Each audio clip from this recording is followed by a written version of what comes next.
سوال یہ بھی ہے کہ عورتیں جو ہیں وہ کہاں پہ نماز تراویح کا اہتمام کریں۔ تو یاد رکھیں کہ جب ہم سرکار دو عالم صلی اللہ تعالیٰ علیہ وآلہ وسلم کی احادیث کا مطالعہ کرتے ہیں تو ہمیں یہی پتہ چلتا ہے کہ حضور علیہ الصلوۃ والسلام نے حتی الامکان عورتوں کو اپنے گھر میں رہنے کا حکم ہی دیا ہے۔ لہٰذا فقہا یہی فرماتے ہیں کہ عورتیں اپنے گھروں میں ہی نماز تراویح کا اہتمام کریں، ان کے لیے یہی افضل اور بہتر ہے۔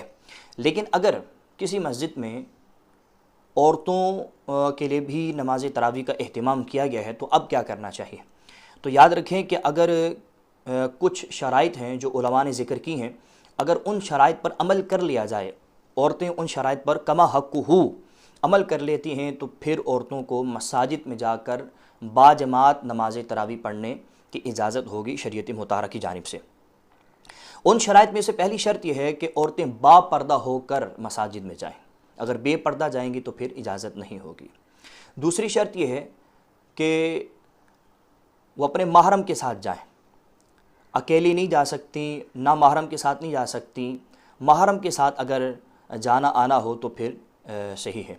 تیسری شرط یہ ہے کہ گھر سے لے کر مسجد تک کا جو رستہ ہے، روٹ ہے، وہ بالکل پرامن ہونا چاہیے، کسی قسم کا خطرہ نہ ہو۔ اگر خطرہ ہے، مثال کے طور پر چوری چکاری کا خطرہ ہے، یا عزت لٹ جانے کا خطرہ ہے، یا کسی دوسری چیز کا خطرہ ہے، تو پھر جو ہے وہ شریعت مطہرہ کی طرف سے اجازت نہیں ملے گی۔ گھر سے مسجد کا رستہ اگر پرامن ہے تو پھر اجازت ملے گی۔ یہ تین شرائط میں نے آپ کے سامنے ذکر کی۔ چوتھی شرط یہ ہے کہ عورتوں کی نیت میں فساد نہ ہو۔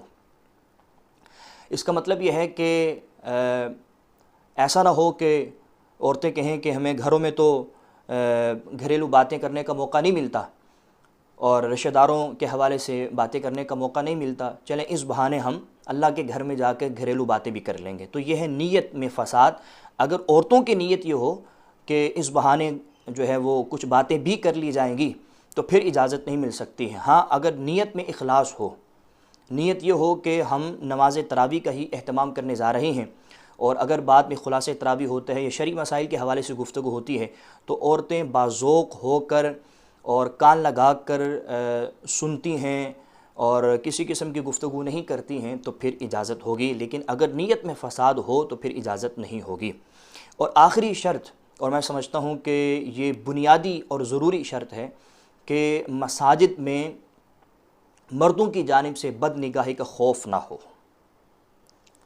کہ مردوں کا رستہ بھی الگ ہو، عورتوں کا رستہ بھی الگ ہونا چاہیے، اور مردوں کے نماز پڑھنے کی جگہ اور عورتوں کے نماز پڑھنے کی جگہ بھی مختلف ہو، علیحدہ ہو، بالکل کسی قسم کا فتنے کا خوف نہ ہو، بد نگاہی کا خوف نہ ہو۔ اگر بد نگاہی کا خوف ہوگا کہ رستہ ایک ہی ہوگا یا ایک ہی جگہ ہے، وہیں پر آگے جو ہے وہ مرد حضرات کھڑے ہیں، پیچھے عورتیں ہیں، تو اس طرح چونکہ بد نگاہی کا اندیشہ ہے تو اس صورت میں عورتوں کو اجازت نہیں ملے گی۔ اگر اس طرح سے ہے کہ عورتوں کا الگ رستہ ہے اور الگ جگہ ہے اور مردوں کا الگ معاملہ ہے تو پھر اجازت مل سکتی ہے۔ تو یہ شرائط میں نے آپ کے سامنے ذکر کر دی ہیں۔ اگر ان شرائط پر کما حق عمل کیا جائے تو پھر عورتوں کو مساجد میں جا کر باجماعت نماز تراویح پڑھنے کی اجازت مل سکتی ہے۔